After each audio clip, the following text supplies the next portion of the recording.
कधी कधी एक छोटंसं पॅम्परिंग सुद्धा खूप आनंद देऊन जातं. चला त्या अगोदर ना आमच्याकडे आठवड्यातून एकदा दोनदा तरी इडली बनतेच, कारण ती मनूला खूप जास्त आवडते. पाहिजे तुला इडली? इडली खाते तू? पोते?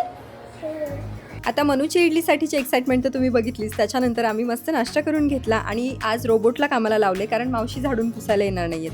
रोबोट काम करताना मनूनं पहिल्यांदाच बघितलंय, त्यामुळे मनूला एवढी भीती वाटत होती की ती फक्त एका कोपऱ्यात जाऊन ना त्याला नोटीस करत होती. आणि हे इतकं क्यूट वाटत होतं की म्हटलं चला तुमच्यासोबत सुद्धा शेअर करू.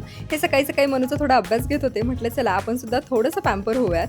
तर काय काय केलं हे मी कालच्या व्लॉगमध्ये तर तुम्हाला दाखवलंच होतं. फेस पॅक वगैरे लावला होता आणि मस्त फ्रेश झाले. दुपारच्या वेळेला ना माझे नेल्स करायचे होते, म्हणून इथे नेल आर्टिस्ट पण आली आहे. काही कलर बघितले आणि शेवटी हा एक सिलेक्ट केला. आता मला ना खूप जास्त कन्फ्युजन असतं. अगोदर मी काहीतरी वेगळंच ठरवते आणि त्याच्यानंतर मी काहीतरी वेगळंच करत असते. सो आज हे असे काहीसे नेल्स झालेत. श्रद्धाने खूप जास्त छान नेल्स केलेत. या अगोदरसुद्धा मी नेल्स केले होते, पण त्याची फिनिशिंग वगैरे तेवढी काय मला आवडली नव्हती. पण यावेळी खरंच खूप मस्त झालेत. तुम्हाला कसे वाटले ते मला कमेंट करून नक्की सांगा. चलो बाय.